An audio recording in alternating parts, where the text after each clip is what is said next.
Never get a singer in the front rank.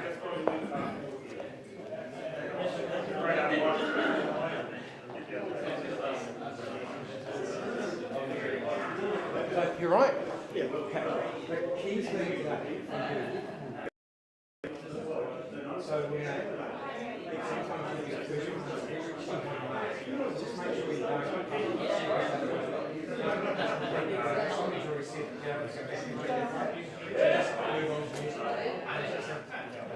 Okay. And we'll get you up, we'll call you up in a minute. If you guys have a seat, we'll call you up in a second.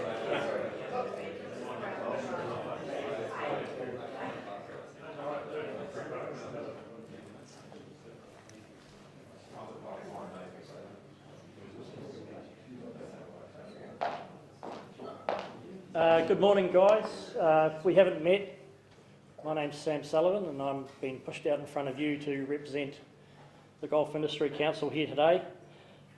Look, we know your time is valuable and thanks very much for putting aside some time to come and join us today. We hope that we can get some great learnings out of today, and many thanks to our panel for giving up their time. Some housekeeping. Bathrooms just out through that door and to the right. There are several exits should there be an emergency. Obviously the stairs that you came up, and in the far left hand corner of the room there's a fire escape. There's no stairs off the balcony here, and please don't use the elevators. So for the format today, Stephen G of Golf NZ will help us facilitate the panel discussion. Should go for around about an hour and a half, followed by some lunch and a bit of a networking session.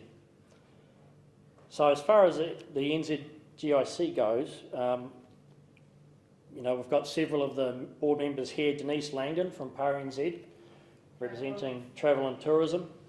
Ryan Brandenburg can't make it, he's given his apologies, he might be here later. John Woodham from Power Turf, Machinery Industry.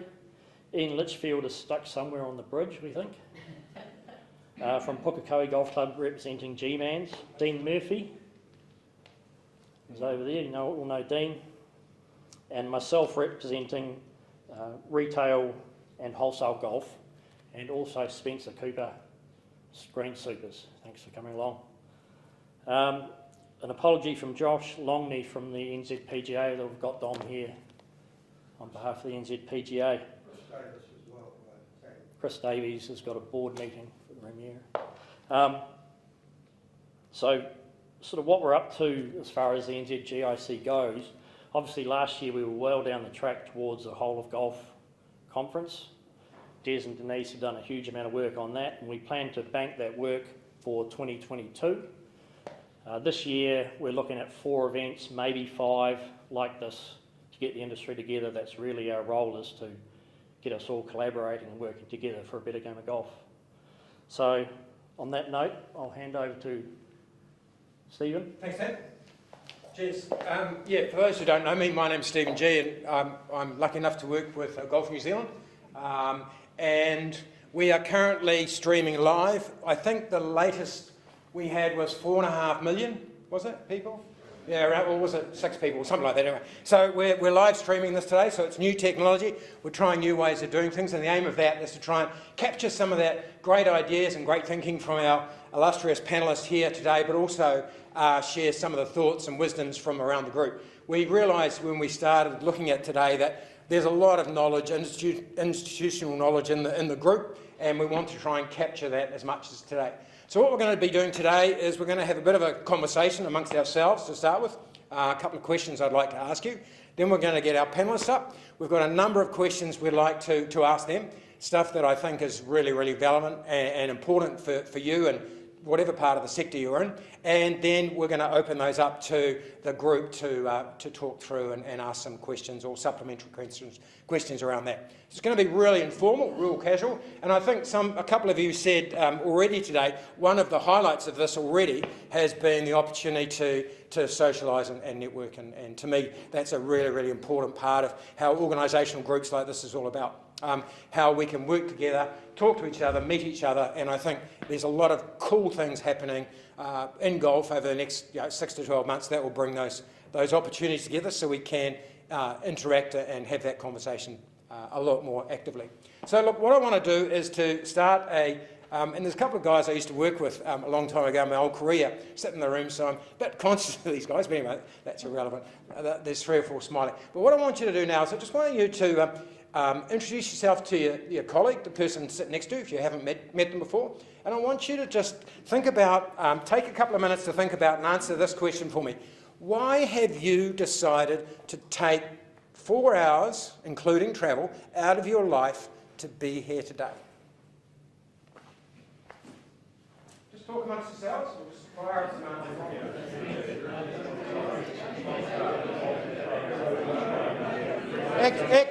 Actually, guys, if you're with your little buddies from work, split up and meet somebody else.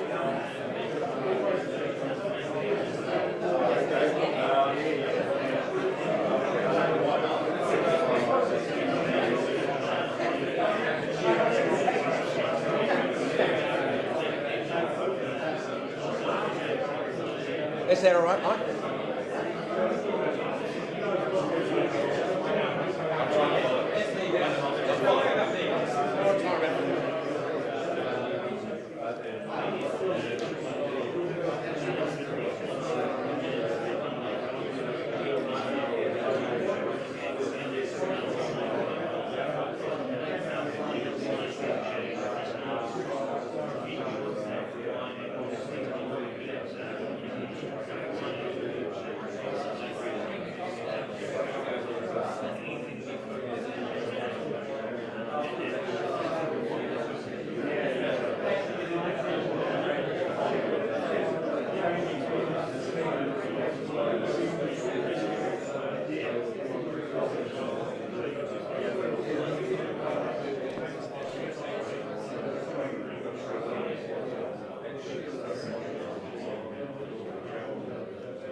Okay, thanks very much.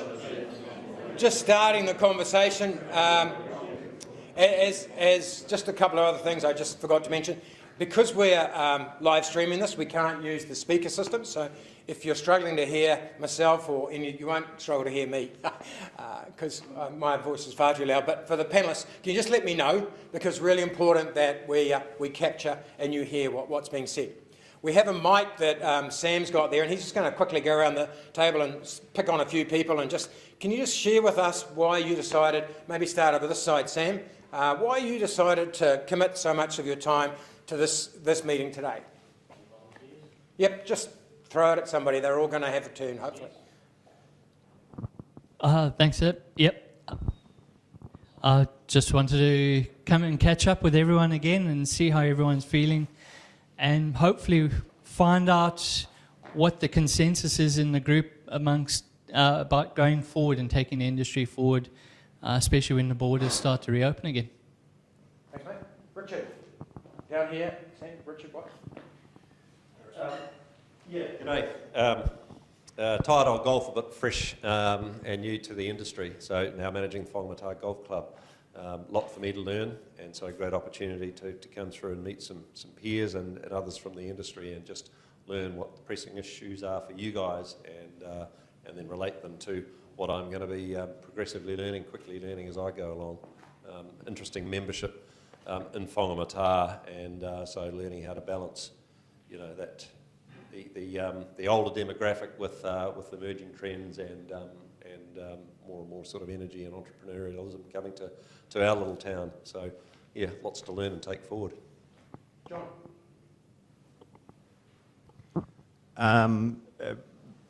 Sentiments that Spence said about coming together as a group.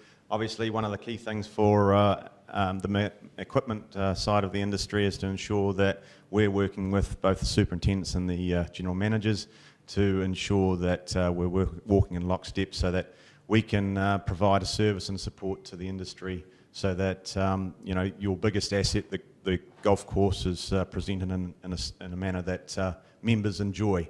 So I see myself as a partner, and I'm here to listen to all your thoughts.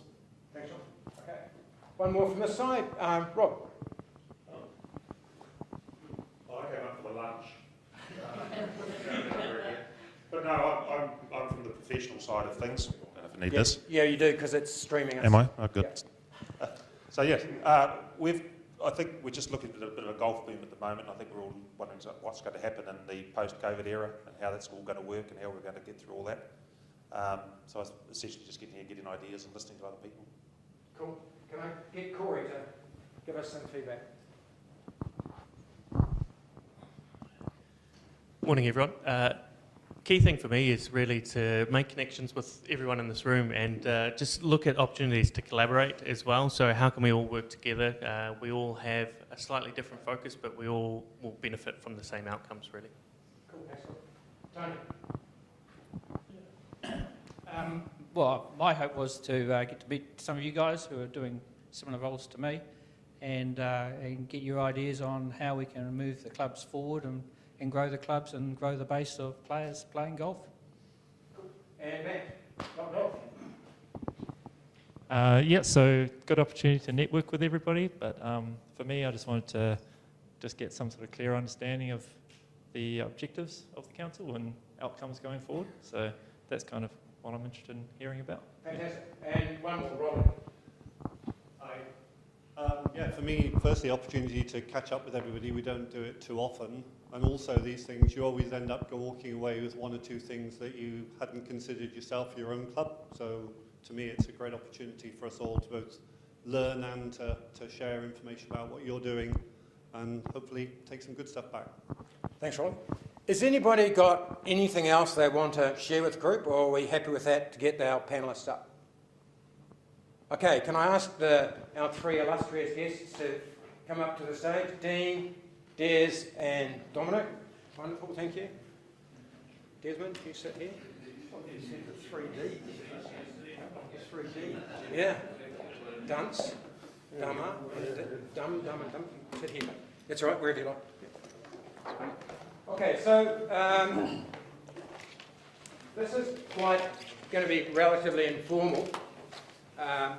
Although they're not going to feel like it's informal right at the moment, but it will be in a moment.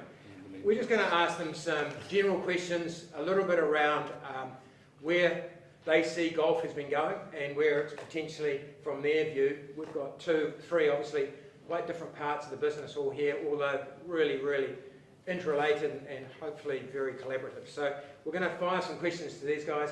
After each question, we're going to open up to the floor. If there's anything specifically you'd like to ask around that topic, well, good. If there's something that maybe you think of that comes out at the early stages that you want to ask, share it with the group. If it's not relevant at that stage, and I think we might get an answer for it later on, what we'll do is we'll park that and we'll come back to that question later on. Does that make sense? Happy with that? Okay, cool. So the first question for these guys is really a reflection, I suppose, on the last 12 to 18 months from your perspective. From your part of the business and what you've seen change. And I think we all know that there's been some massive changes, especially given the fact that golf is in quite a different situation than other sports. And maybe, Dean, if I could get you to start, what's that reflection for you, given your knowledge and relationship with a lot of other sports in New Zealand? Where are we sitting in that, and what are some of the reflections you've had in the last 12 months? Well, morning everyone. Thanks for the opportunity. And reflecting on the last 12 months, there's a lot of thoughts come to mind. There's a lot of ground we've covered, right? Individually in our own businesses and as golf collectively. As to how we are against other sports, maybe come back to that. But when I look back at the last 12 months, and 12 months ago right now when we were deep in level 4, the golf sector had a lot on its mind, right? And you folk at the coalface, not us, cushy old administrators sitting back, but you folk at the coalface looking after golf clubs and looking after turf, was quite harrowing times, right? Like we couldn't get golf course maintenance, and we had problems with being able to play golf at 4, 3 and 2, and how we were going to navigate that, and it was quite a difficult period of time. So when I look back, it feels like a lot longer ago because there's so much ground we covered in that period of time, right? But I think if I reflect on the learnings out of that, is that there was strong strength in being together and united around what we were focused on. And in some ways, I think for many businesses and many business leaders I've spoken to, it was quite nice in some ways to have one thing to worry about. You know, like ordinarily in our lives we worry about 100 different things, but we had to worry about maintenance of golf courses. Then we had to worry about getting access for members. Then we had to worry about what the rules looked like. Then we had to worry about, could we get professionals back out earning a living? You know, there was kind of sequential things to worry about, and it was quite nice to get singularly focused on something. And I reflect on that time and think about how well everyone came together to be focused on that. You know, there was really strong collaboration across all the different bodies. There was really strong unity at golf club level around, okay, let's follow the rules, let's understand what they are, let's communicate well with members. There was a lot of people doing things collectively. I've perhaps seen that unbundle a little bit since, you know, we got to July and things started to roll nicely and things have started to go really, really well. Everyone's kind of a little gone back to the way we were, and I do wonder about, and why occasions like this are so good, is because we get to sit and chat and connect and share with one another. And when I reflect back on that last 12 months, the thing that I remember most fondly is everyone really getting together. How do we relate to other sports? Thinking back on the last 12 months, and thanks for popping in, Ian. It's been really good to see the way golf has really progressed. You know, I think a lot of sport and recreation activities are seeing an upsurge, and that's only natural. We've been locked down and people came out of it looking to reconnect with recreation, sporting activities, whatever. That the gains golf has made are ahead of most other sports, and we're seeing that in most markets. New Zealand is perhaps slightly ahead in some metrics like membership, and we'll talk about that a bit later on, but golf is certainly doing very, very well comparatively to other sports. I mean, most sports have had an uplift, but golf is really tracking well. And there's a lot of reasons for that, which I'm sure we'll dig into. But to answer your question around reflecting, I was really heartened by the sector coming together last year. It was really cool to see everyone really unite and do the right thing. And I'm really grateful for everyone working at the coalface doing the hard work that had to deal with the members and the rules and the bunker ropes and flag sticks and bubbles and this, you know, all the stuff that we were talking about on a daily basis. It was really cool to see everyone come together, communicate well with their members and do a good job for golf. And I kind of like that energy we got out of that, and hoping to see more of that as we roll on. Fantastic. Thanks, Dean. Dom, from your perspective, from your members and what you're seeing, because you're out and about quite a lot, out of these clubs, what did you see happen over those last 12 months? Yeah, I mean, reflection's a good word as well. So the last 12 months, I mean, I suppose one word that we use to describe it has been turbulent. It's been huge highs, it's been huge lows. Reiterate Dean's point as well, seeing that coming together of an industry for that singular purpose, which first and foremost was we've got to look after our playing surfaces, because without those, none of us are here. So that was really heartening to see. And you look back on that togetherness, and you're really heartened by that, which is fantastic. We've seen a huge reset of people's values. Never, I suppose, in our generation, have we put so much emphasis on our health. And without our health, we realise really quickly we have nothing. And this pandemic sort of really slapped us in the face with that and said, look, if you're neglecting your health, then, you know, what else is there? We then saw the focus on family and the bubbles that sort of brought out. So it was the reset of people's values from, geez, I've been working so hard, I've been grinding away, I've been living to work, and just sort of, that was this continuous cycle to hold on, reset. Without your health, you've got nothing. Without your family, you're now really connected to your family because you're living with them. And in level 4, we were homeschooling, we were doing all sorts of things. We were jungle gymming with kids and climbing trees, and it took us back to, I suppose, well, it definitely took me back to my childhood and what was important. And then we saw this social coming together of people, and golf delivered all of that. So it was, when we reflect on the last 12 months, that's really what I sort of see was this reset of New Zealanders' values, and I suppose world values, to prioritise our health, our family and our social coming together. So that was really cool for us. And I suppose as a result of that, we've seen this surge in people playing the game of golf, because it delivers on all those values, if that makes sense. Absolutely, yeah. Cool. Thank you. Des, what would you like to add to that conversation? Well, firstly, I'd like to congratulate Dean and the team at Golf New Zealand on the way they handled the pandemic and the effect that it had on the industry. Everybody knows that I've got a close association with our sister body in the US, and I was able to sit in on a couple of their discussions on how they were handling it and compare it with how we were handling the situation at golf club level. And, you know, the way we did it brought everybody together, and we got it and achieved a common goal, was to get golf moving again. So well done to you and the team.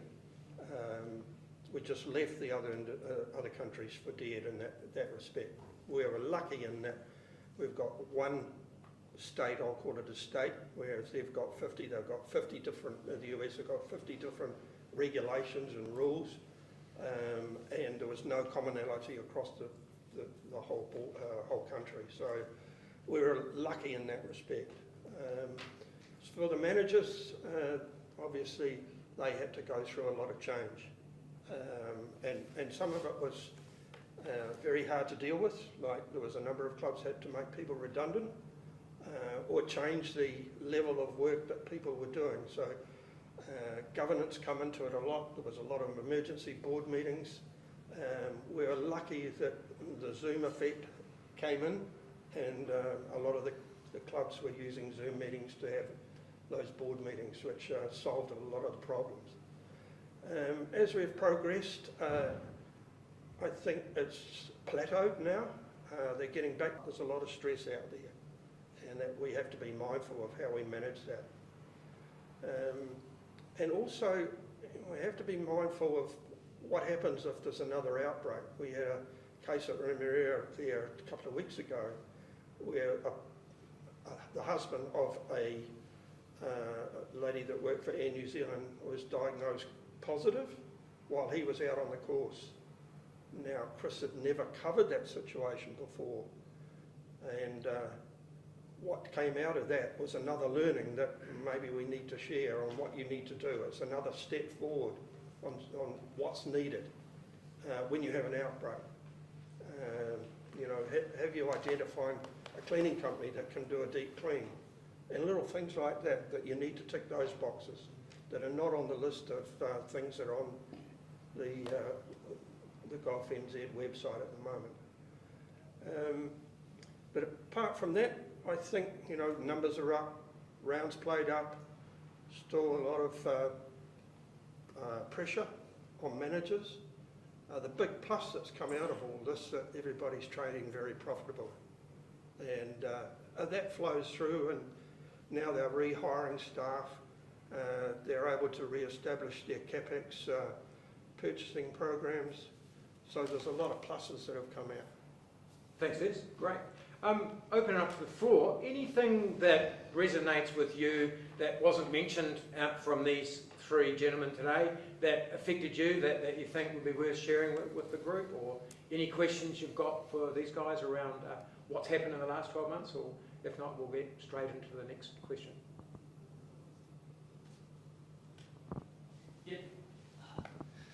Thanks.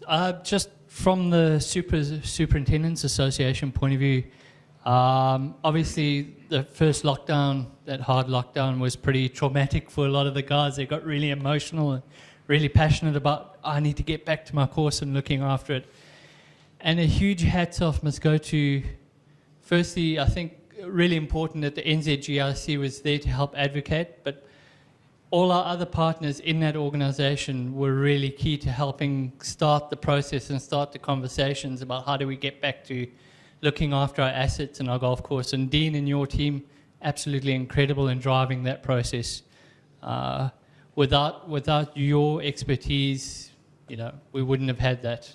You've seen it around the world. Other countries, we haven't been as fortunate. So thank you from us for that. Going forwards, I think the big thing and the big feeling we seem to be getting is the health benefits.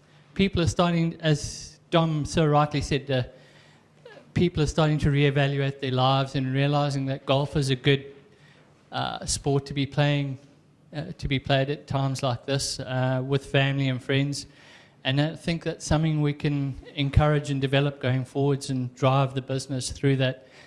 The other thing that also came up for us out of that was the good media that was put out in that first lockdown about golf and being a healthy option. And I think we need to try and drive that point and build on that if we can. Thanks very much, Vince. Any comments from... Yeah, what's interesting, it's a great point, is that the golf being a healthy pursuit has really struggled to get, or it's really struggled to resonate at government over the last 4 or 5 years. And, if you go on our website and anyone's, you'll see all the materials about why, golf's healthy and good resources and all the information and the evidence. But everyone's always just thought it was golf beating its own drum, and we really struggled to have some cut through. That conversation's changed quite a lot over the last 12 months, because you're seeing all the great media stories and people are now understanding that actually recreation's really good and it's a healthy thing for families to be doing. And we've seen the attitude of government change slightly to the point where some of our team who are arriving here late now have got a cross-government working group together with members from ACC and Mental Health Foundation and various other agencies to talk about the benefits of golf, and other countries that now have it as a green prescription sport, doctors prescribing golf to unwind health concerns for patients. I think we're seeing some momentum around that golf and health discussion beyond golf just saying, all of us saying, hey, golf's awesome, you should come play because it's healthy. Everyone's been, okay, cool, that's you guys telling your own story. People are now getting that, and there's a lot more relevance to that discussion. I think you'll see a lot more work on that in the next 12 months from our international bodies, but also here in New Zealand from various different parts of government. So it's a really good point, and I think when we think about the future and engaging particularly adults back to the game, it's a really strong calling card right now to Dom's points around family values and healthy lifestyles and those kind of things. So your point's really well made, and I think we'll see some movement and government sort of acceptance that golf is actually got some credibility in that space rather than just it's a clever marketing trick. Yeah, thanks, Dean. Probably segues quite nicely into the next question, which is around the new demand. So if we're looking at health and wellbeing as being critical for participation, and you're talking about stress and health and wellbeing of those people working in the sector, where do you see these demands driving us forward, Dom? What are your thoughts around that? And what are your members doing to help understand the issues that they're facing, the expectations they're having from the participation who want to do this? Well, where are you seeing that go? Yeah, it's good. It's a good point. And through speaking to a lot of people around here today, and obviously the numbers that Golf New Zealand and Dean's teams are producing there, we're seeing a huge demand for people playing the game, increased memberships, increased rounds played, and we're seeing demand. So I suppose there's two areas of focus that the PGA professionals and I suppose all people that are working at the coalface are focused with is number one, making sure they get a really cool experience when they come to the golf club, and then how do we keep them there? So it's those retention programs, and not just keeping them there, but getting them to come down more and more. So there's a real focus for us. Obviously our whole core values are around education and providing a passionate, well-educated workforce, and that's our area, is to keep sort of progressing the skills of the PGA professional so that they're able to deliver on those retention and also not just retaining, but also keeping them coming down to the golf club more and more and more, because the more time that they're spending at the golf course, the more chance they've got of retaining their membership, and the better they are enjoying their golfing experiences. So that's our big area of focus around it.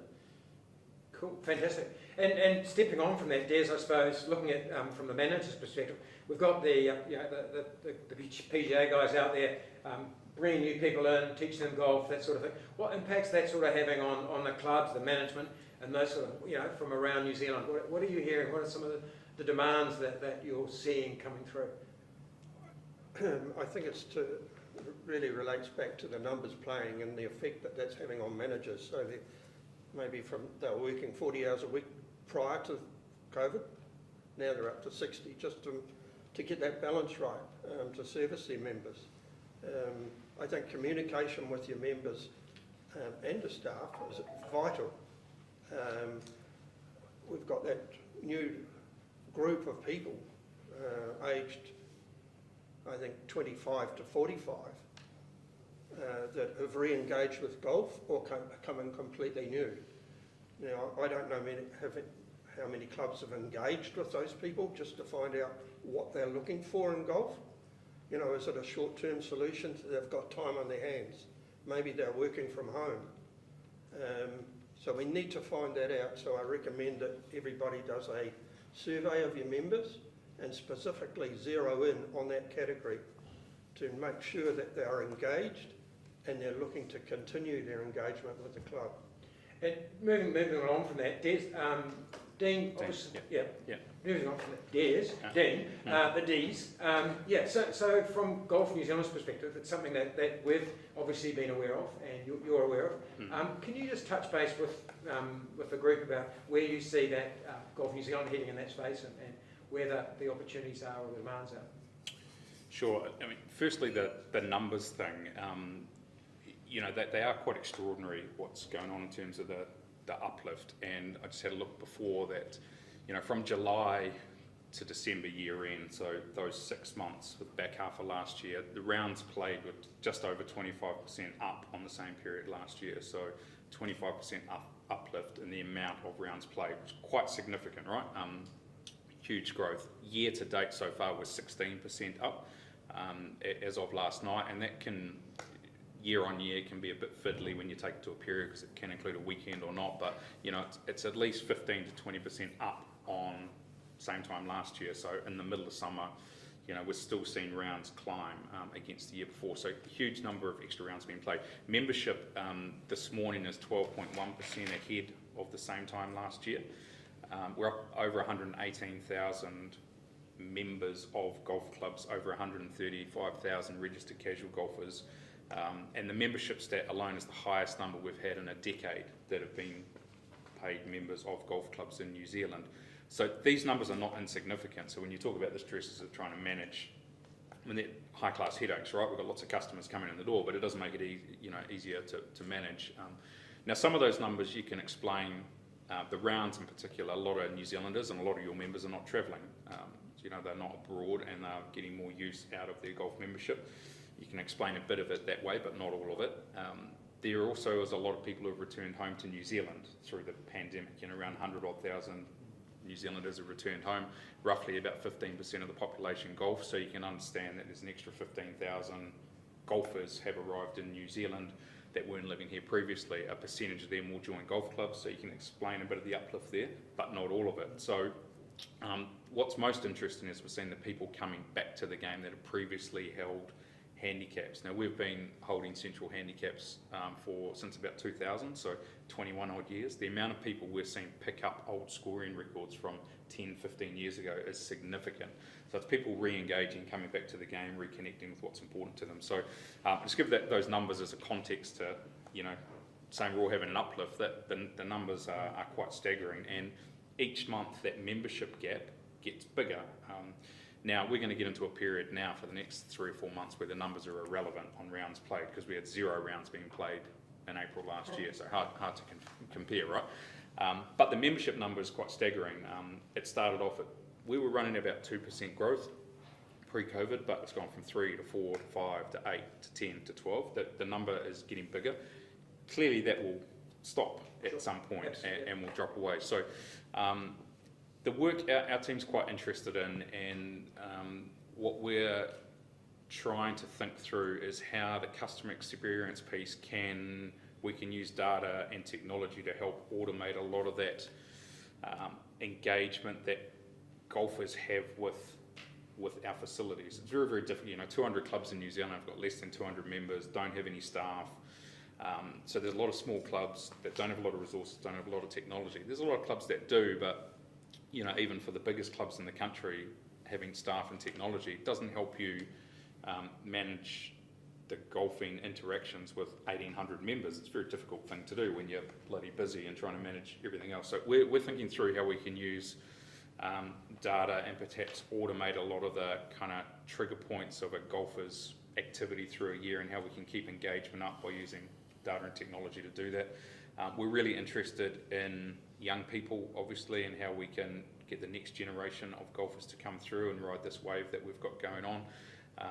But perhaps for the first time in a long time this year, we've got a project in development around encouraging adult golfers to get into golf. It's not a space that we've really focused on the last 10 years. We've been quite focused on young people, women and girls, and other kind of markets for very good reasons. But we're going to have a crack this year at trying to get adult golfers into golf, because we think there's a big opportunity there. So just give some context on the numbers of what's going on, perhaps some of the focus areas using technology and trying to encourage more people to come to the country. Yeah, thanks, Nick. And I think we'll get into opportunities really shortly. Sure. I just want to unpick from a few of the other parts of the sector. Matthew, from your perspective as super, can you share what the demands and the pressures you guys are facing out there on the coalface, out there on the greens, those sort of things? Or is it just business as usual for you? Oh, yeah, it is business as usual. But we're probably seeing just more play throughout the day, morning to early evening, certainly when the daylight hours allow. So it's just that stress on turf, I guess. We just have to prepare a little bit more, do a little bit more work on some occasions. But it's probably just the ongoing traffic, continuous. And if you're a popular and busy place, you just have to be aware of that, really. Okay. So certainly just being aware of there's a lot more going on, certainly recently anyway. Yeah. I don't want to keep on talking to you, Spence. I love hearing from you. But I just, in your situation at Remiro, you've made some significant changes around access to your course. Can you just share that with the rest of the group and just explain maybe why the demands have met the need to do that? Yeah, it's access to the course. To answer that question, one of the things we thought was a cool thing to do at the time, we didn't realise what impact it would have, was during that first lockdown was to invite our neighbours to use the course to walk and enjoy, seeing as golfers couldn't enjoy. And we didn't realise the impact that would have in our community, and the positivity that came back out of that was overwhelming. And we believe and we feel, and we're seeing that a lot of our community is now supporting us more. We're seeing more people from the neighbouring area in the restaurant and playing golf and using the driving range. So that's been a bit of a windfall on its own. From a maintenance point of view, it's been interesting. We've packed the course up more, but we've also created a maintenance time in the afternoons on Mondays, which has helped us to do a lot of the invasive maintenance practices that we'd normally do in amongst play when it's a bit quieter, away from everyone, and be able to let everyone, the golfers, when it is busy, enjoy their game without us interfering too much. That also gives the course a chance to recover and put in those cultural practices that prepare the course, as Matt said, for the volumes of traffic. So Mondays is closed? Monday afternoons we're closed. From? From effectively the course is clear from 2 p.m. And is that something you've ever done before? No, that's a completely new thing. Obviously, a big part of our membership wasn't too pleased about that, the guys that normally played on Monday afternoons. But again, we were trying to sell them on the fact that if you want a high-quality golf course, we do need to prepare and maintain the turf to be able to handle the increased demand and the increased traffic. And subsequently, the feedback that I'm getting now, and we're all getting now, is a lot of members are going, wow, actually it's made a huge difference, and the course has come through this summer in a lot better shape. It's anecdotal, obviously. We can't prove that it is, unequivocally the Monday afternoon closure for maintenance that's paying off, but it does help, and the members are starting to realise the value in it. So. Thanks, Vince. Yeah, Mike. Yeah. Thanks. With that Monday exercise that you do you suffer paid full staff labour? Volunteers? No, what I've done is I've restructured it a little bit in terms of the team that works on the weekend. I let them sleep in on the Monday morning and they come in at 2 o'clock in the afternoon. They get to do whatever they need in the morning, and then they do the afternoon, evening shift, dusting greens or verticutting or spraying or whatever, and we do it like that. So it's actually worked out quite nicely in terms of managing my team. I am fortunate that I do have a bigger team than most clubs, but yeah, I mean, there's ways of working around it. And they love it. The guys absolutely love it. They love being able to do those big jobs, those really aggravating jobs like spraying with no one around and no one to have a go at them. So, Thanks, yeah. Vince. Cheers. Really good move not giving him the microphone too. Good work on holding on to that. Keep it going. Sam, from retail's perspective, we're talking about the demands and what's changed and things. Can you maybe reflect a little bit from your business model and maybe on behalf of some of the retailers? Because all of a sudden we're hearing these great stories about participation's up, we've got health and well-being. What's the impact for you? Yeah, definitely from a golf equipment, golf ball, golf bags, trailer's point of view, we're way up. The increase in participation and the passion that people seem to have for golf all of a sudden has caught us all a little bit by surprise. I guess the downsides of that I see probably more than most travelling around the country and dealing with general managers and PGA pros is the pressure that goes on them. There's a lot of stressed people at the moment.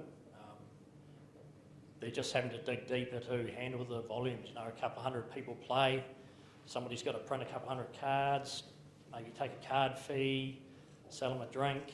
In a case of Muriwai where I play, that's often one person, to handle 200 people in a day. So it's not all upside, but as a general rule, things are going pretty well. And availability of gear, how much have you got stuck in the Suez Canal at the moment? Those sort of things. Yeah, there's some stuff. Look out there, you can see the containers out there. We're pretty much sold out of everything now, and we're thinking that the sort of spottiness of supply will continue right through this year. Until the US gets out of their summer, which they're just starting now, we're going to really battle to get anything. So I guess by October, November, things might start to settle down freight-wise and supply-wise, but there's going to be times when you guys go in to buy your golf balls and they're not there, or you want a new set and you can't get it, and that's just the way it is. And it's the same for all suppliers. They've got to be 50 to 60% over budget year to date, so it's really strong. A lot of people just fell in love with the game again, I think. Cool. Which is great. Thanks, Sam. You haven't got any bits of 4x2 lying around here? No. I'm doing a bit of building structure. Make a bit of money selling that at the moment. Okay, let's move on to opportunities. Obviously, there's lots happening out there, and really, I suppose, knowing how big Dean's brain is and getting to know you, Dom, and Des, of course, you've got a million ideas. But what I'd like you to do is maybe crystallise one or two things that you see, or one or two areas that you see as the opportunities for the way forward. And Des, I'll probably get you to start this one if you don't mind. Where do you see the opportunities, mate? I think you have to treat like your golf club is a business, small business, turnover 1 million plus. So effectively you have to redefine your market. Yes. And then go from there. You know that your age breakdown within the club has changed dramatically.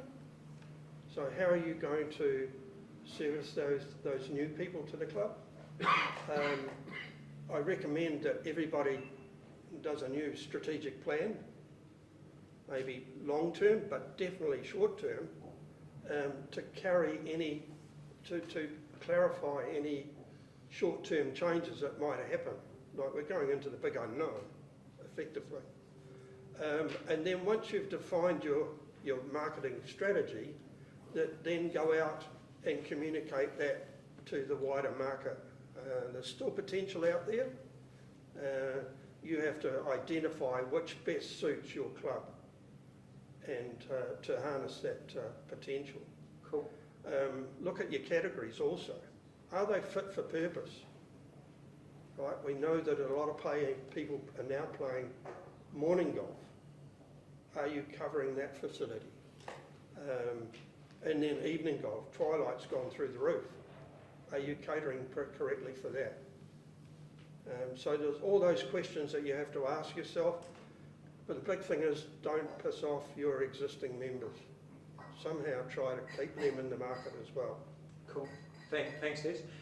Dom, really what Des just talked about, that looking after your existing members and also that new potential growth of those new members. For your people and the guys and girls you're working with on a regular basis, what are the opportunities for them there? Obviously some of these guys are working full days already. How is the opportunity to grow and develop from a PGA's perspective? Yeah, I suppose two points to that question, I think, Stephen. I'll try and get to both of them. First, I suppose the opportunity side of things from a playing side of things, we'll address that first, and then I suppose there's an opportunity side of things for the workforce. Is that what you're sort of referring to? So opportunities first and foremost. For us, the big focus is on retaining those new customers, those new consumers, those people that have come back to the game. And that's, we're seeing a huge influx in kids playing the game, and we're seeing a huge influx in that age bracket, 20 to 40. And on Des's point as well, it's really important that we don't neglect our traditional members and the ones that have been the core focus and the cornerstones of our facility. So it's a bit of a juggling act, to be perfectly honest. Again, I pull it back to that education side of things, and it's having a well-skilled, highly educated workforce out there that's able to provide, and we see it as events and playing opportunities for all those golfing consumers, identifying what's the needs of those traditionalists, what's the needs of these new people that are coming to the game, and especially all the good work that TM's been doing in the youth space. What's the needs of our tamariki, the kids that are playing our game, and they're all different, and it's meeting those needs. It is our facility, and I suppose it comes down to a little bit of that review of the strat plan, which I think is a great point there. There's what are we doing for the youth? What are we doing to deliver for the needs of these new people? And what are we doing to make sure that we're still meeting the needs of our traditionalists? And we see that coming down a lot to the events, the tournaments and the offerings that we provide at our facility. It's no longer just there's a golf course, go play. We're seeing those 20, 30, 40-somethings loving that 9-hole, winning a meat pack, having some banter with their friends afterwards in the clubhouse in a twilight event. We're still seeing the traditionalists loving their club champs and going away and playing pennants and representing their golf club. And we're seeing youth going out there and just making it up and just having a whole heap of fun out there on the golf course. So it's making sure that the PGA professionals or the golf operations people that are at that coalface are able to meet those consumer needs and are able to say, look, yeah, come as you are, you're welcome here at our facility. And it's one of the wonderful things that we've been seeing is so many golf courses have broken down their traditional barriers and have said, hey, look, come and play. We're a welcoming community facility, and no more than Remuera and a number of other of our golf clubs. And that's been really heartening to see. It's no longer a traditional stalwart of you must conform. It's, hey, you're welcome. And I did a strategic planning session with a golf club with Mark Webb last week where our vision for the golf club was you're welcome. That was it, as simple as that. Come as you are welcome at our golf course, and we will do our best to identify your needs and meet them.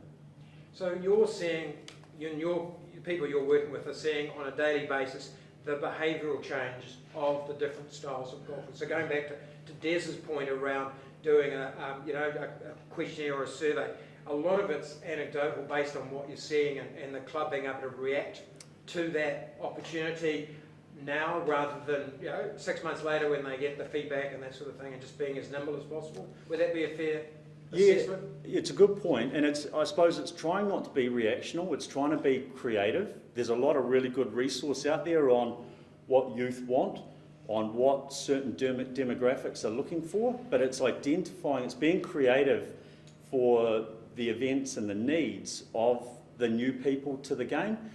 I think from a recruitment side of things, we're just seeing people flood in. We're seeing people come and wanting to play golf. So that demand is happening. but it's not being reactive to the demand, it's being creative in the offerings that we provide and the experiences, I think that was touched upon here as well, to meet that growth and demand so that they are retained to the game and they are made to feel welcome at what is essentially now our third space. You know, we've got that workspace, we've got that home space, and this is your leisure space, and you're welcome at it. Fantastic. Dean, creativity, opportunities. A couple of pretty good answers there, so probably not much to add. I think Dom's right on it. The two things I think about for opportunities are customer-centric stuff, which Dom's talked at depth about. I think we're going to see in golf far more personalisation of experience and facilities. So I think we're going to see way more virtual clubs, way more gamification, way more kind of embracing technology while in game. I think we're going to see way more personalised experiences, and whether that's the products and services being offered, the types of membership packages, types of program, we're going to see far more customer-centric stuff. And that only makes good sense, right? Any business has a look back and says, what do our customers want? Well, that's what we should deliver them. And I think we'll see that shift more. The type of facilities being built or created are going to further unbundle away from the traditional model we've had, and I think that's a positive thing. You look at the new facilities being built around New Zealand now, and you know, even some of the virtual indoor facilities are all really customer future focused, and I think we'll see a lot more of that. I hope we see a lot more of that, shorter courses and, you know, development stuff. So I think that's the customer side of it. The only other thing I think is technology, and I think the role technology plays in how we manage our golf facilities, how we manage our customers, how we present the game to them, how we bring them in, how we nurture their customer journey, how we nurture their experience. I think that's the other opportunity for us to get better at. So, you know, I think the guys are right onto it. More customer-focused experiences and embracing technology to enable that is kind of where I'd start the discussion there. Okay, cool. That's fantastic. And I'd be interested to get Matt's view on that from .golf as well, especially around that technology. But I just want to, we've just had a request from YouTube, we're famous, around diversity. And we've talked a little bit about youth, we've talked a little bit about the different age groups. Is there anything else that we want to, that would resonate with you guys before we get some questions from the floor around that, around the importance of diversity there? Dean, maybe with you first? Look, I think it's all upside, the diversity in golf discussion. If you look around this room here, it's a terribly non-diverse group. These three miserable dudes sitting up here, you know, there's only upside, I think, in embracing diversity. I think youth and women and girls are one part. Cultural diversity is another really big thing for golf and a big opportunity for us in terms of what the face of New Zealand looks like now and in 20 years' time, particularly in Auckland. You know, for our part, we've decided we need some real strong leadership in this space and have employed a diversity and inclusion lead, someone to look at that space and what it can mean. We've done a lot of work in cultural diversity in our work with New Zealand Māori golf. We've done a lot of work in young people and women and girls, but it's just scratching the surface. And my take is there's only upside here.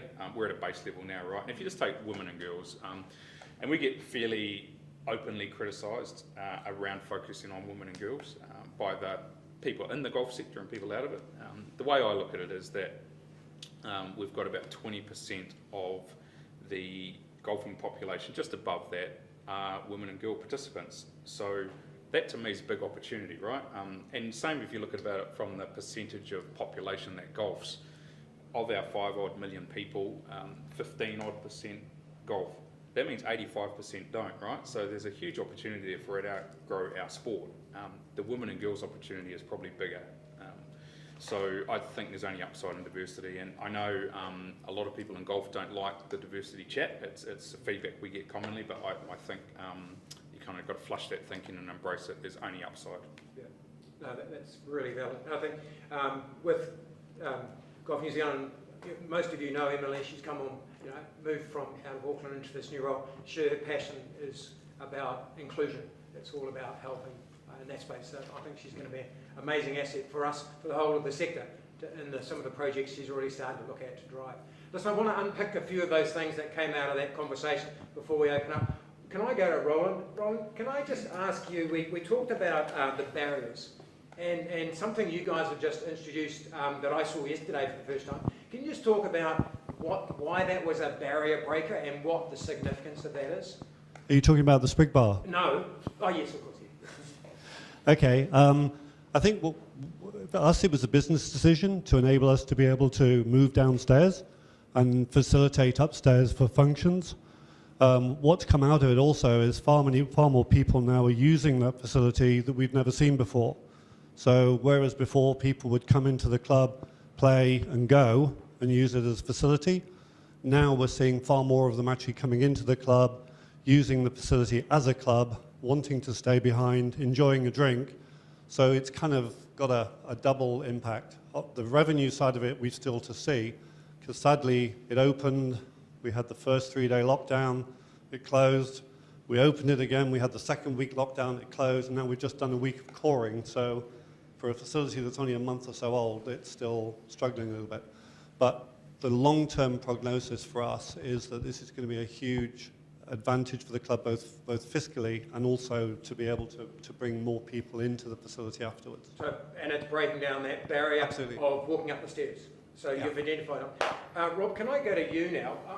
Obviously, from a professional's perspective, I won't dwell on the amount of hours you work, because I know you're working 17 hours a day. That's being reflected with the changes. But I really want to touch on where you see the issue around the opportunity, I should say, around women and youth, and how that impacts you in your day and the way that you run your operation at Huapai.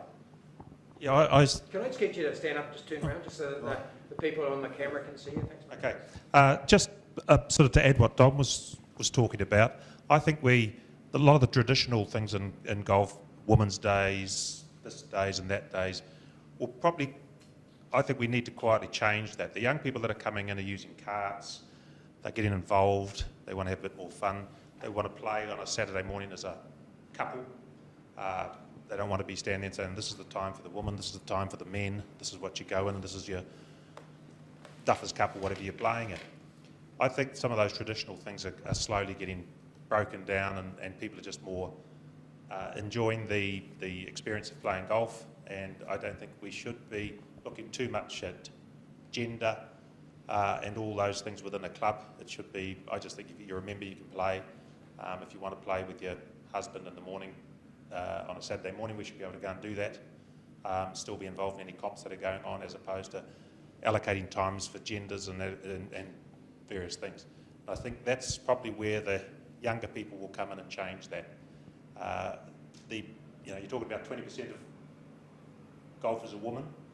I'm hopefully not going to offend anybody, but as a young woman coming into a club on Ladies' Day, it's pretty tough. It's a pretty tough gig. I think if you can bring them in with their boyfriends or friends and things and just enjoy the day, I think that's going to be a lot more advantageous for us.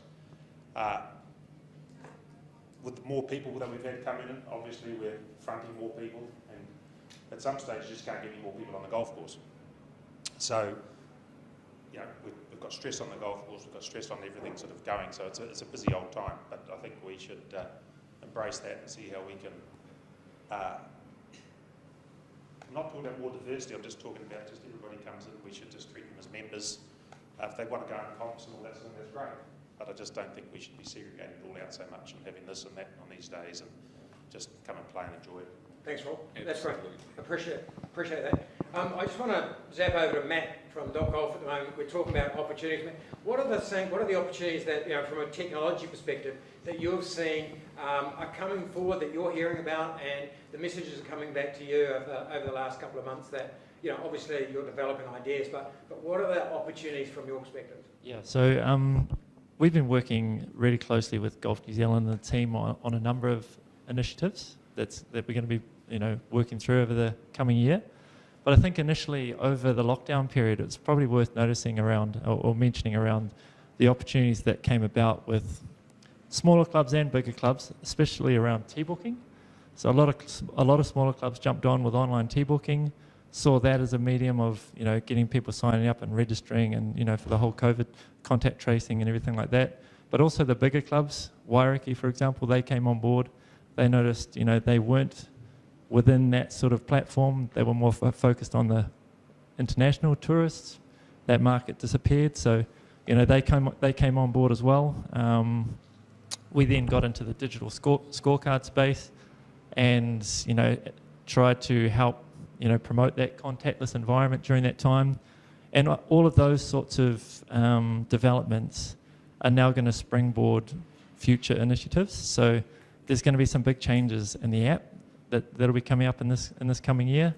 To Dean's point, there'll be a lot of initiatives around gamification and virtualization and things like that. We've been working very closely as well with TM and the team around junior golf and futures, and delivering platforms for websites and online registrations, all those sorts of things as well. So we're working really closely with the team there on bringing in our tech Thanks, mate. into all these initiatives. Yeah, no, that's great. Appreciate that. Denise, from your perspective, you guys have been through a lot over the last few months. It's a really difficult times.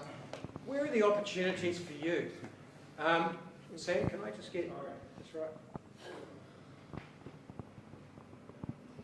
Thanks. Yeah, we've had a tough time, it would be fair to say. For those that don't know me, I am with PAR NZ, so we do a lot of travel. We do tournaments in New Zealand, obviously for Golf New Zealand, our own tournaments and some of the corporate series. When COVID hit, we lost all that pretty much overnight and have continued to lose the international.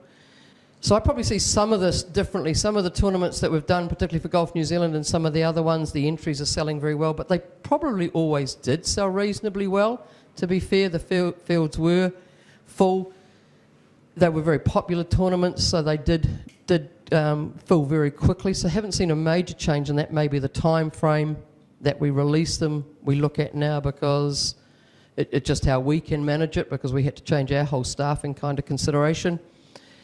I think some of the things we do need to be mindful of is that tourism, the lack of tourism, obviously it's affected our business hugely, both inbound and outbound, but some of those bigger players have been knocked around substantially, and I know Remy was choking at the bit, and some of the other clubs that we're talking to, some of those bigger ones are struggling, and we talk about your Kauri Cliffs and your Cape Kidnappers, etc., being booked out. Remember, they're only operating 4 days a week now rather than 7. They sold 10,000 green fees at substantially reduced rates. They never discounted. So it's easy to say they're busy and they've sold a lot of green fees. You've got to factor that. So I don't want to be a dampener, but I think we've also got to take some of those considerations. So opportunities are obviously going to be when the borders open. I mean, Jack's Point has just been hit bang. A large part of their business was Australian business, as we know. Queenstown and Millbrook still struggling very hard. They have some peaks and troughs within that. The other one that I found interesting is some of the smaller clubs that we work with, maybe say for some of the Golf New Zealand events. Yes, they've had a number of rounds taken up. I was just at a tournament last week for Golf New Zealand in Walton. The number of people playing is more, but it's the same members playing, and their bar takings have gone up, which are good because the people have been staying at home, but they haven't had more members. So some clubs are doing very well, and there is, adding to this 12.5%, that's true. I think the 200, you said that you've got less than 200 members, Dean, I think those guys probably are still, they haven't seen a huge change. They've seen more people on the course, so I still think there's some huge opportunities there to try and get them events, try to get them people. Overnight, if the borders open, even Australia will make a huge difference to some of those big, it's almost an extreme. The top resort courses still are having their difficulties because they're just not getting the numbers. And how many times will a local go and play Jack's Point or Kauri Cliffs at the rates if you don't get the discounted ones? Possibly once or twice, and you've done that. And I think Millbrook or Queenstown's already noticing that. When we came out of the first lockdown, a huge number of people went to Queenstown from Auckland. That's kind of quietened down a bit now. I mean, there's huge parts of Millbrook that still haven't opened in terms of the accommodation. So there's a lot of opportunities. We still desperately need the borders to open, and I think that would continue, even though we've seen the locals giving a huge lift to the industry. If the borders open, even to Australia, I think that would give the potential you're talking about, Dean, to continue with that growth, because suddenly all of the industry would benefit from that. Thanks, Denise. That's great. Dom, I'm going to come back to you now, because I just want you to talk a little bit about, from a professional perspective, a lot of what we've been talking about is around participation, but obviously the people out there who are working on coaching and playing. How has COVID impacted that, and where do you see the opportunities for your members in the future? And then I'll probably come back to Greg from an international perspective and a high performance level, if that's okay with you, to get a bit of thoughts from you as well. Well, I mean, yeah, with all the boom, we're seeing people wanting to play the game and enjoy it a lot more. So that means coaching. So that's just gone, like I say, through the roof at the moment. We're seeing some sort of facilities booked up 2-3 weeks in advance. You know, the demand is very, very high. Yeah, from that side of things, it's just continuous business as usual there, with us educating like I say, a highly skilled workforce to be able to meet that demand. And adapting to meet the needs of the particular styles of people. Yeah, I exactly. see that at Waitemata. You know, Brad's got 5 or 6 different programs, totally different for all the different age groups and men and women and that sort of thing. So being innovative is quite creative there. 100%. It's again, the coaching programs are the same. You know, when I go back to talk about those retention packages, it identifies the needs of the consumer, that golfing customer, which is they want social connection, they want to be able to have fun with their friends, so the coaching sort of needs to meet that demand as well. So we're seeing a lot more group-based coaching that meets the demand of that consumer, and then also linking in with the golf facility so they can go afterwards and have a drink or a coffee or a scone, or, you know, so there's a nice sort of synergy between F&B and the coaching side of things. So it's all focused on retaining that customer. Good. Greg, can I just get you to just give us a bit of an overview from, you know, that sort of high performance level, because I think there's a lack of understanding about what's happening in that space, the lack of ability to get tournaments, that sort of thing. And, you know, what are you seeing, and where do you see the opportunities? Hi everyone. For those of you that don't know me, my name's Greg Thorpe. I'm the Talent Development Manager at New Zealand Golf. Look, there is a high performance component to this discussion. I guess it starts more at the talent development end with the young players that we take away overseas each year to get experience. We, across a 12-month period, have 30 squads or teams that we'll work with travelling overseas. So right now that's all stopped. And look, the thing I've noticed probably the most is the resilience of the young people involved. You know, it could be a really, really tough time for them to have lost that opportunity to travel internationally, but they've seen the opportunity to develop different parts of their game. So I guess that's one of the great things that we've noticed, you know, internally from the athletes themselves. You know, our tournament team, the PGA, we've looked at our own tournament structure and what can we do differently here. You saw the innovation with our stroke play week before last, introducing the young professionals, getting some funding through the Renaissance Brewery. So, you know, there's stuff that we're doing internally to support those young players before they can travel. Some of the young pros are being pretty brave. They're taking on the world and enduring enduring the MIQ 2-week period. You know, they're front-footing that cost themselves to go and travel internationally. So, you know, that is a pretty brave step to take for them. And we look forward to the borders opening again, but we've also got to go through an Olympics in July and August. So that's going to be an interesting time in itself. Thanks, Greg. Innovation. We've talked a little bit about the opportunities for the future, but where do you see the innovative angles? And I think there's a lot of us already in the room today have talked about some of the innovative things that's happening.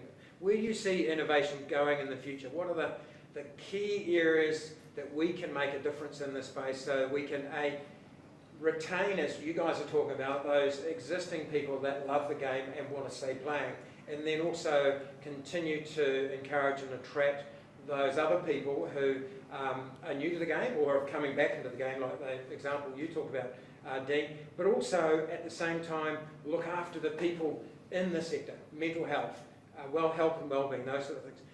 There's your opportunities. Where are the opportunities for you in innovation? Pretty broad-based, but... just a couple, mate. Yeah, one thing I've been really impressed with is the work that PJ and his team have been doing with Kiwi Golf Club in engaging with a wider community. It's all social media based, and the way they put together competitions at certain golf clubs. So that's just engaging with a cross-section of the golf clubs at individual level. Can I just jump in there? Can we jump to PJ? You're down the back there. Can you just explain to us the value your people that are being involved in the social media, and what's the value to them? Why are they coming to you?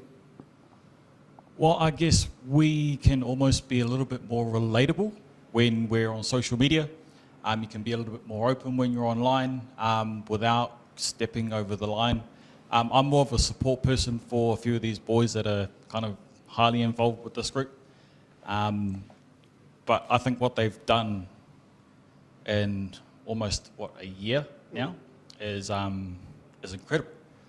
They set up their first event at Clark's Beach. They got 70 in the field, and they took one down to Otaki, so they're spreading throughout the regions.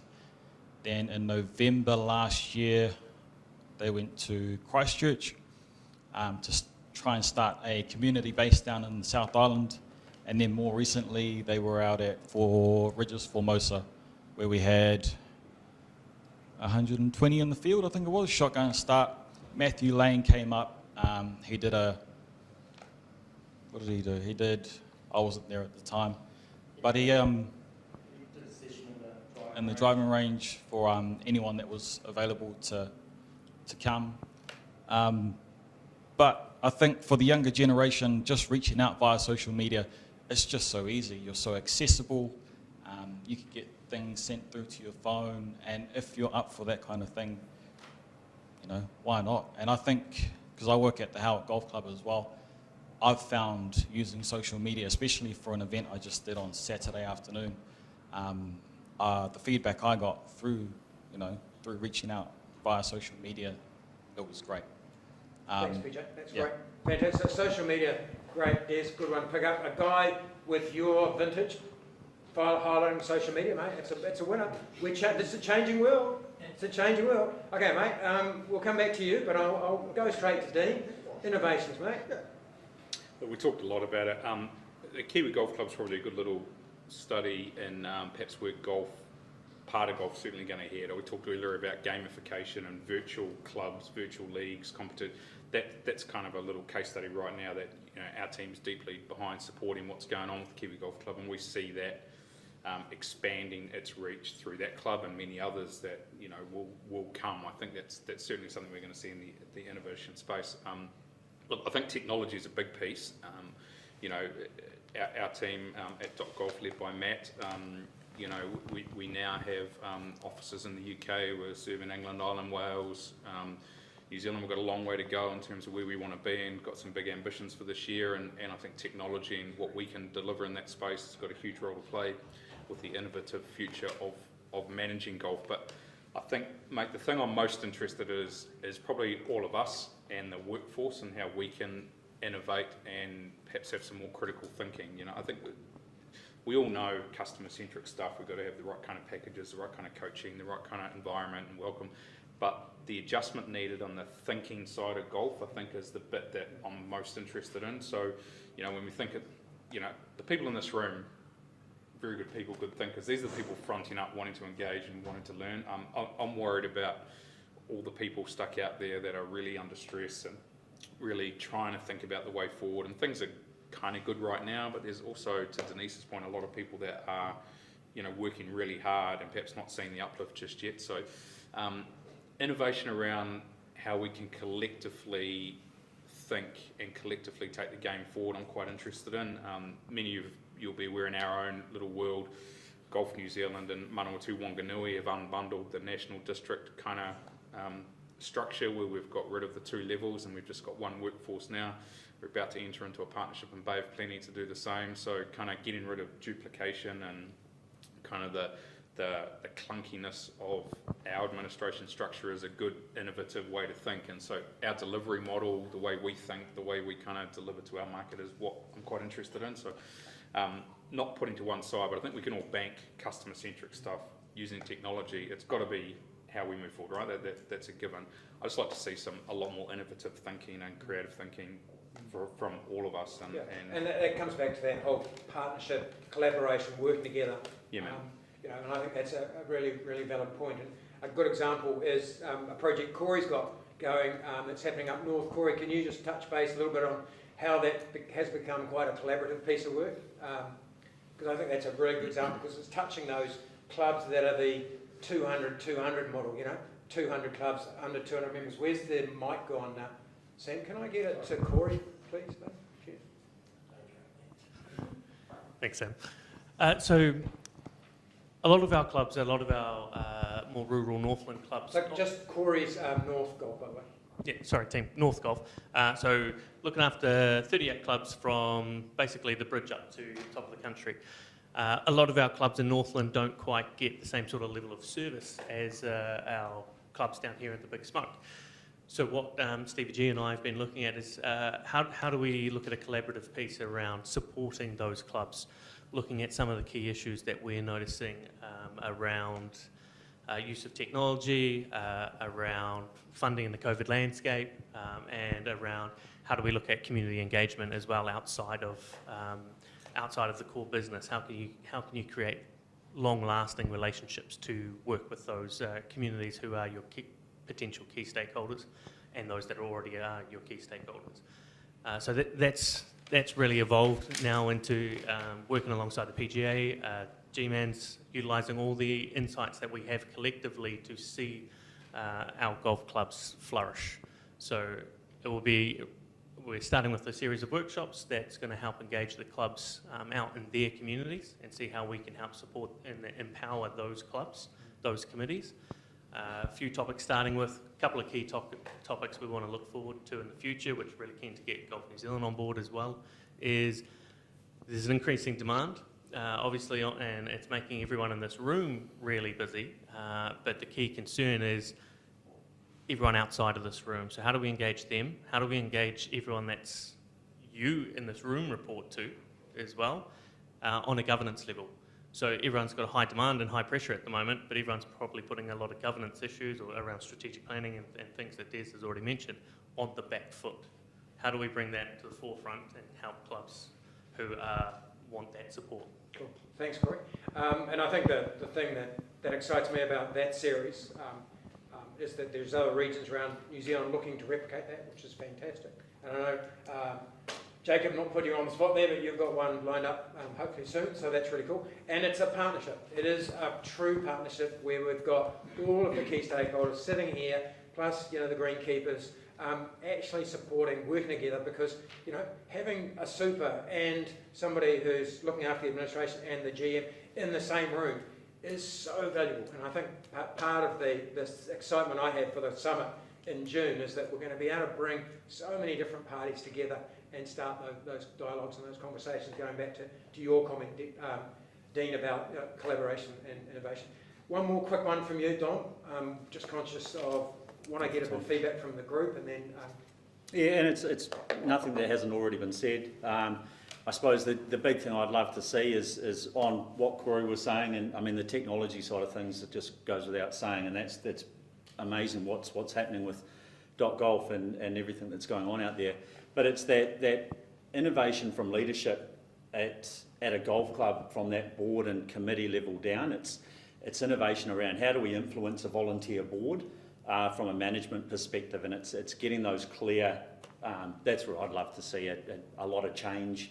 And because we see a rotation of board and committees come in, and they've all got agendas and they're pointing in all sorts of different directions. Yes.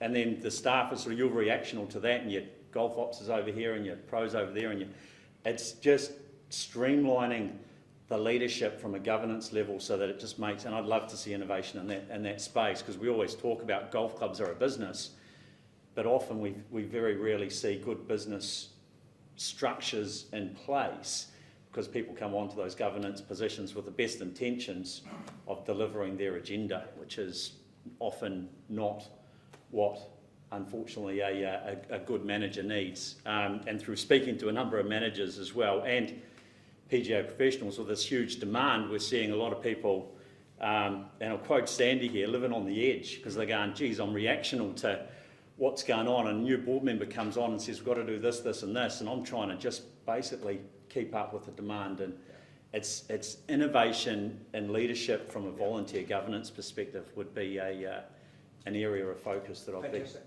Okay, that's good. Thanks, Tom. Reflection time. There's one other thing I just want to touch base on. One of the things we're talking about is, and I'm finding really valuable, is sharing all the different ideas and different thoughts. And I'm just going to get you to just maybe think about one thing you're going to take away from this, and we'll grab a couple of people and get a bit of an idea. But just before we do that, one of the things that I think is so valuable in that in sport is the opportunity for us to share learning, share ideas, and share thinking and great ideas. Now, Jason down the back. Jace, can you just take the mic down to Jace, please, Sam? Jace, can you just briefly describe to us your new Facebook connection and how valuable that could be for these ongoing conversations to bring these innovative ideas together and things like that? Yeah, for sure. Cheers, Steve. For those of you in the room who don't know me, my name's Jason Gullisacrum, and I am the Media and Communications Manager at Golf New Zealand. One of the things that I've just started in the last couple of weeks is a Golf New Zealand workforce channel.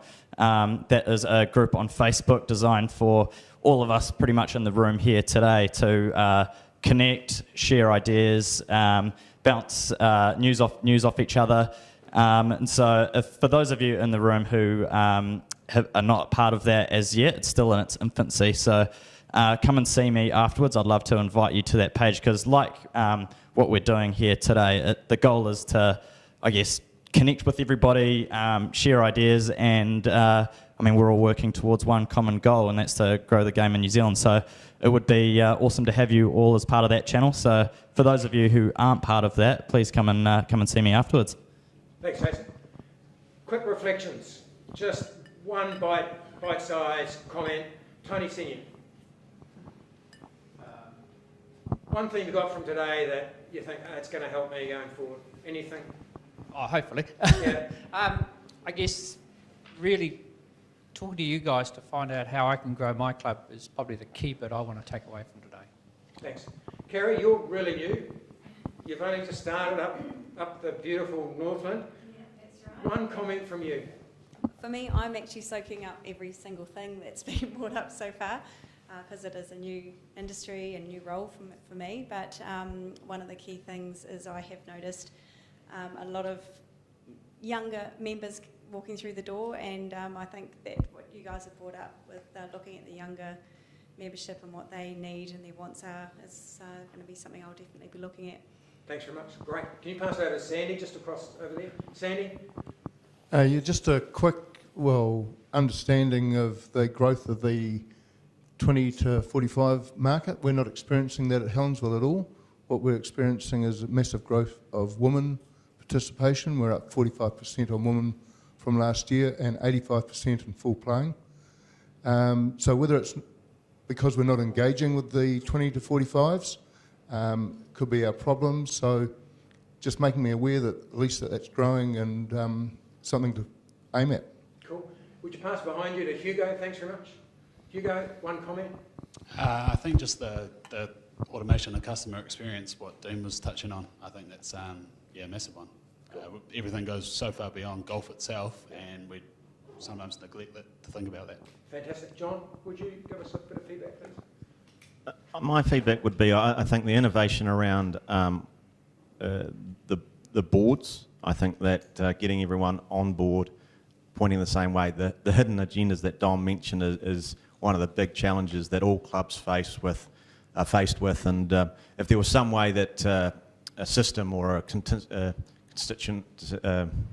constituency would be able to be achieved, a normality or something that was standardised, I think that would be an amazing way to effectively push all golf the right way and forward effectively. Fantastic.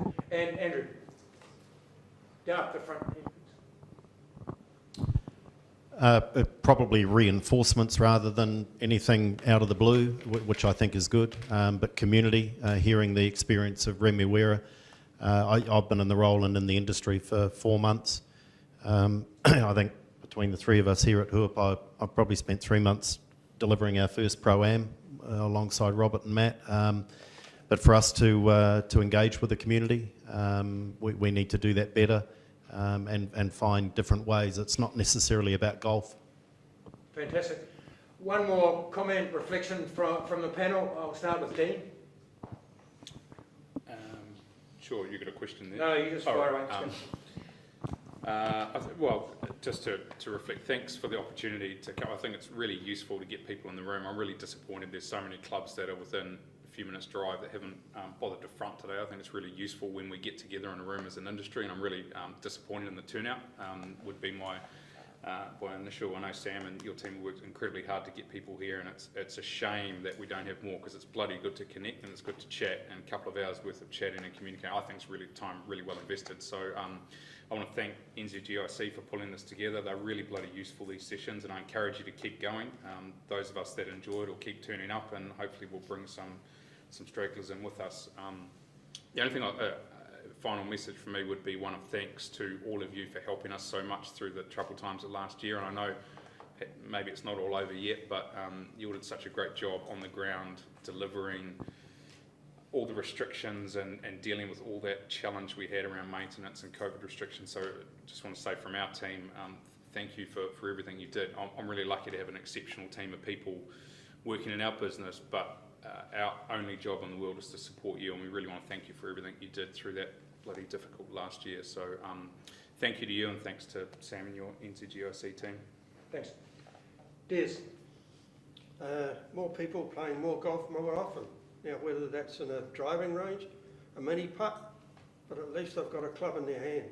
You never know what age they are. Will that turn into a membership?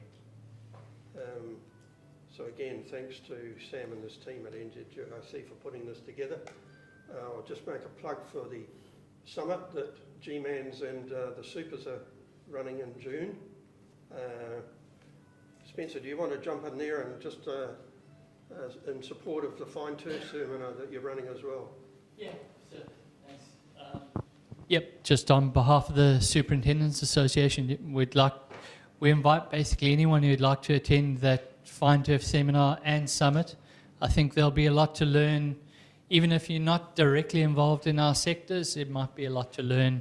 There's some great topics, some great speakers, and a great chance to get to meet more people and network further. So we look forward to seeing everyone there, we hope. Just on numbers there, so we've had 160 registrations already. We've got 30 suppliers.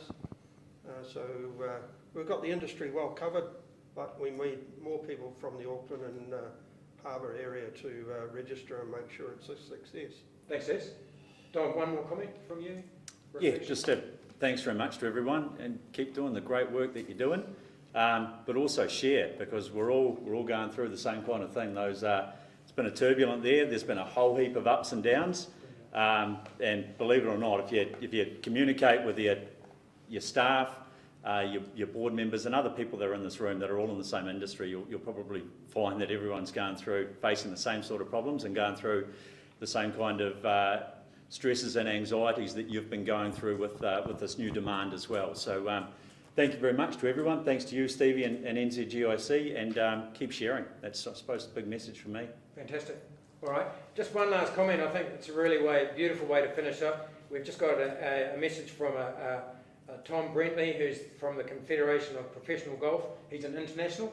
He's listening to the seminar today. He said sustainability is the way forward. He said sponsors, customers, they're all looking at sustainability and health and well-being as being important and a positive activity for the future and the environment. So let's not forget, we've got that amazing green spaces. We need to be working collaboratively with our communities to optimise that. You know, for those clubs that have strong community engagement in that space, I think it just gives you that longevity for life, and you know, your children's children's children will be playing on these clubs in the future. Thanks very much, everybody, for a wonderful session. I hope you enjoyed it. Thank you very much for our great presenters here today and for your comments.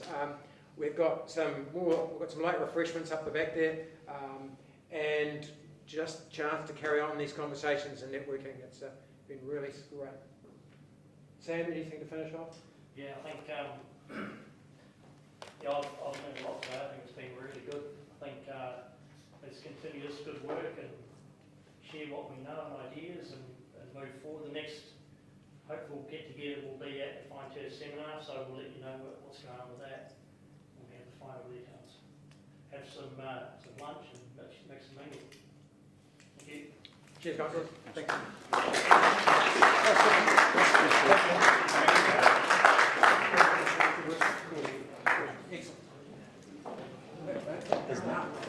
Yeah, it's quick, eh? Is the mic off or...